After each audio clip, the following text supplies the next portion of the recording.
Welcome to the Friday edition of the Gold and Blue Lunch Report, where we are carb loading for a track meet in Waco. The Mountaineers have lost 2 straight, and now the schedule sends them up against the highest-ranked Baylor team ever. So many matchups, so little time. Let's roll tape. Trying to stop that Baylor offense, it's a marathon and a sprint. Yes, the competition has been weak, but these numbers are flat-out gross. 725 yards per game, 29 touchdown drives of 2 minutes or less, more than 9 yards per play, with no other team in the FBS averaging over 8. And Baylor's 42-point average margin of victory, that's more than 119 FBS teams score per game. Through only 5 games, Corey Coleman has 13 receiving touchdowns, easily tops in the nation. Seth Russell, he is slinging it just as well as RG3 and Petty ever did. And there's balance, with Shock Linwood ranking 10th nationally in rushing. Would probably be higher if Linwood ever got to play in the second half. And in that respect, things might get interesting if Tony Gibson's defense can prevent an early round knockout. Baylor will be revved up to make up for last year's flameout in Morgantown, and this version of the West Virginia defense is unquestionably better, even without Carl Joseph. West Virginia's defensive front 7 has made big strides, and it needs to be disruptive against the Bears' offensive line that has everybody back. We're talking 119 career starts. All those zero blitzes that Gibson unleashed back in 2014, the ones that forced Bryce Petty into his worst day as a collegian, he's got to have them get home again. But whereas WVU fed off the energy of Mountaineer Field last season, it will be a more difficult task in Waco, where Baylor owns the nation's longest home winning streak at 18 games. What about when West Virginia has the football?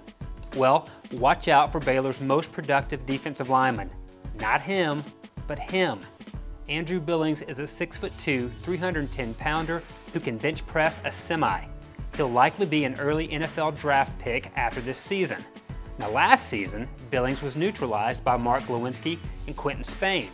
Can Adam Pankey, Kyle Bosch, and Tony Mateo have the same level of success? Baylor's high-risk defense will gamble every bit as much as West Virginia's, which leaves corners in man coverage, which can mean pass interference flags, like the ones Baylor drew over and over and over last year. A Big 12 record 215 yards in penalties for the Bears in that game.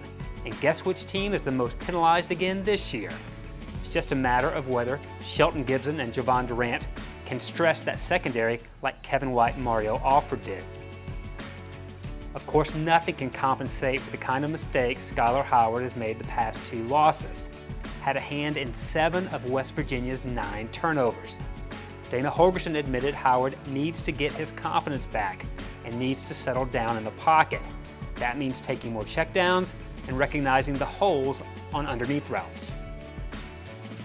Led by Wendell Smallwood, the run game is being featured more than anyone would have guessed. West Virginia's 51 running plays per game, they're the most in the Big 12. But it will be running into the teeth of a Baylor defense that holds opponents to a Big 12 best 3.1 yards per run. Now for the weekend picks, and let's start in Lawrence, where several hundred fans should see Texas Tech jack up the Jayhawks. More folks will show up in Ames, but the home underdogs still won't pull it out, as TCU stays unbeaten. Over in Manhattan, a humbled bunch of Sooners tries to regain its swagger, but I'm taking K-State to finally win a close one. And down there on the Brazos River, something tells me West Virginia will give Baylor all it can handle for about 3 quarters. Ultimately, the Bears pull away 48-30. And we close with some preseason basketball news. The Big 12 coaches casting their votes, and no shocker here, Kansas picked to win the title again. West Virginia, who split 2 down-to-the-wire games against the Jayhawks before reaching last year's Sweet 16, they received only a 6th place projection, despite being ranked number 23 nationally in the coaches' poll. The Mountaineers now less than a month away from the home opener against Northern Kentucky. And we're just hours away from our game day broadcast, covering all the angles on West Virginia Baylor. Tune in at 9 a.m. Saturday and give your feedback as the Mountaineers face the nation's number 2 team. For the Gold and Blue Lunch Report, I'm Allan Taylor. Enjoy your Friday and your college football weekend.